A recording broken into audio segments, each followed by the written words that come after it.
I get it, 100%. I get it. Yeah. But I'm having difficulties with the physical part of it. Like as of late, in 2015, I've had a hip replacement. Now my liver enzymes are coming up, which... These are thoughts, and now they're words. And what kind of things do you think these words are going to turn into? I know. It's showing up. Yeah. We know you know. We know you know. But how do I stop it? Well, you can't do it all at once when there's momentum. And we understand that in an environment like this, you might want to talk about it more. But at some point, you just have to say to yourself, good feeling thoughts turn to these things, not feeling thoughts turn to these things. So maybe I want to think more about what I'm thinking about and think more what I'm speaking about. And this is the best thing that we have to offer you. When you go to sleep at night, your momentum subsides. And when you wake up in the morning, that's your best shot at getting off on a better vibrational footing. And so if you can get a combination of things together for yourself in the morning that please you, in other words, don't rush, don't wake up at the last minute and rush into your day. That's the worst thing that you could do for your vibrational beginning.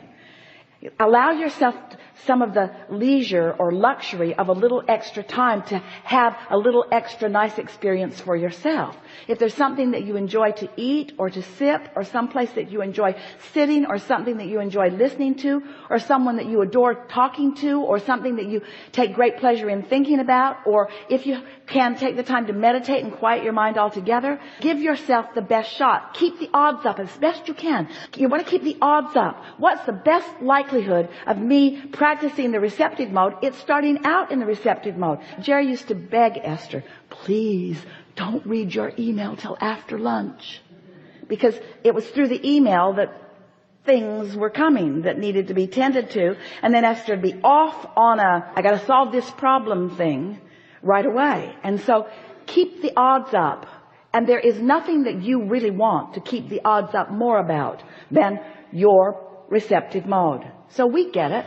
We know. It's logical. When Esther's knee was hurting, it was hard not to think about it. It's hard not to think about something when your knee is hurting. But she did her best of not thinking about it when it wasn't hurting. And it wasn't hurting unless she was on it for a while. And then after a while, it wasn't really hurting unless she was walking. And then after a while, it only hurt when she was on steps. And then after a while, in other words, it got better and better and better. And so every time it wasn't hurting, she was not thinking about it. And that, keeping the odds up, keeping the odds up. And then when it is hurting, say to yourself, it's getting better. It doesn't hurt as much as it did. It feels better than it did. Isn't it nice that I had this hip replacement? Isn't it nice that I've recovered this well? Isn't it nice that I'm so mobile? If you are going to think about it, then think about it in the most soothing way that you can. But it's not those big things that are tripping most of you up. It's the little stuff that you think isn't important enough to keep the odds up about that is the basis of the momentum that leads to the stuff. And once the momentum gets going, then you can't stop it. And when you try to stop momentum, it's like the analogy that we've been offering for years about releasing your parking brake and pushing your car down the hill in San Francisco. If right before it starts to move, you get in front of it, change your mind and don't let it go, you can stop it. But if you're at the bottom of the hill trying to stop it, you're not going to stop it. And these thoughts are the same way. You got to catch the thoughts that don't feel good early. And that's why we said to our friend, back away from it. Just back away. Just don't think about it. When the thought first comes, you have the option of thinking about it or not thinking about it. You do. When the thought first comes, you've got that choice. You have enough vibrational balance that when the thought first comes, you can change the momentum of it. But you got to catch it early. And don't try to figure out anything. That's the conversation that we so loved having with our friend a moment ago. Don't try to figure out everything that has gone wrong in your life. In other words, sometimes something will happen right now, and when you think about it, it will activate those other things, so you'll be thinking about those too. But if you catch it early enough that it doesn't activate those other things, now those other things are changed just a little bit by your different response to this one. Did you hear that? So something comes up that's sort of like something that's bothered you for a long time. But you feel bothered and you don't want to feel bothered. And so now your mind's on the receptive mode. You're thinking about self-soothing rather than solving this condition. So you self-soothe by changing the subject. And you accomplish it. So now all those things that ordinarily would have been activated and joined you in this momentum don't, because you did something different. And here's the most important thing. Those past experiences are now forevermore changed because of what you did different just now. So every time you do it, every time you choose an option that feels better, those things have less probability of coming to your mind again.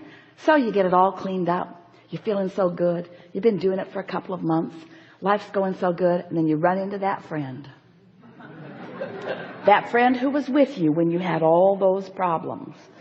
It's easy to get it started again, but it won't be the same. And that friend will say, you feel that friend will really try to get you to come back to where they last left you. And you might be tempted to go because you are a people pleaser. You are, you know you are.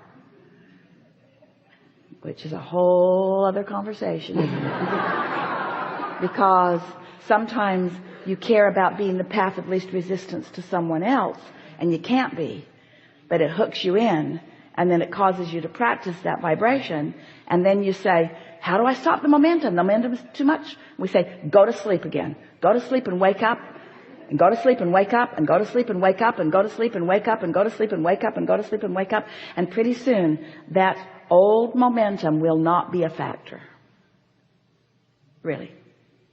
For sure. So when it's hurting, like in Esther's case, that's not the time to talk about it, because when it's hurting, if she works on it, she'll amplify the part she doesn't want. Don't work on anything when it hurts. Don't work on anything when you're feeling negative emotion. Don't try to solve a problem when you're all activated about it, because the vibration of a problem and the vibration of the solution are very different vibrations. So it's sort of like problem, and it's like the universe says, duly noted. You say, no, I'm not sure you really know about this problem. I need to tell you more. We got it. You put it in the vortex. We got it. You say, but I need to tell you more, because this isn't the first time that I've had this problem. We've got it. Don't go further. Don't go any further. She went further. Go to sleep. Wake up tomorrow. Step back.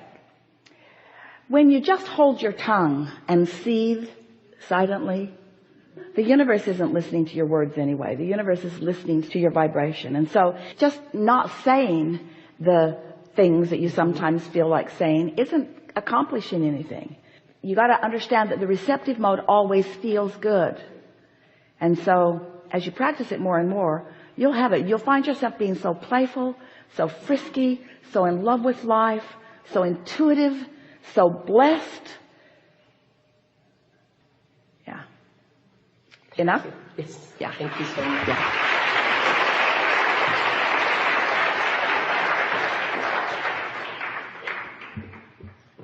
God, I have a question.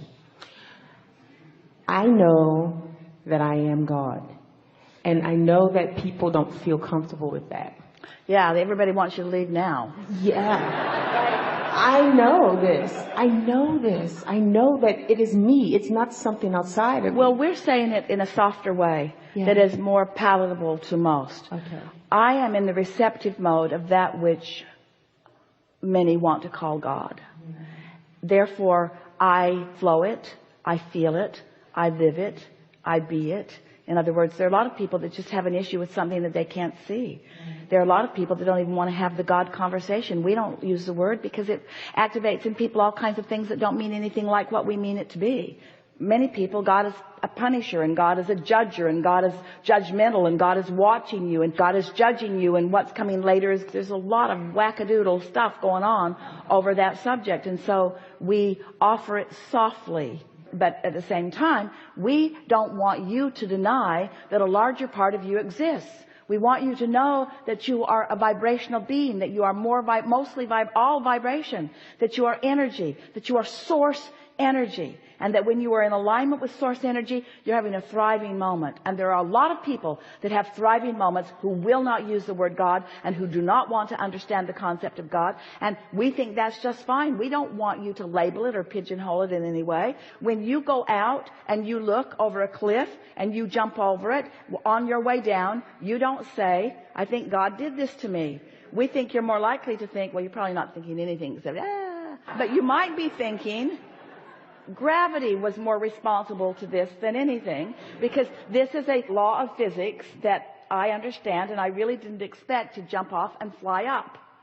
In other words, that's not how it works in this environment. And so we're not asking you to become religious or metaphysical. We're just asking you, living in these laws that are as stable and as consistent as the law of gravity, to do this and watch the results, and do this and watch the results. And pretty soon you'll be really good at not jumping off cliffs that you don't mean to jump off of.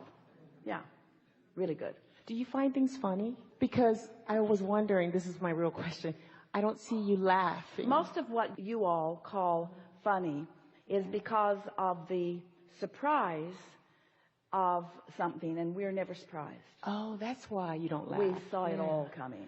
I was always wondering why you don't laugh at things. But I get that. I do understand. I'm complete. Really good.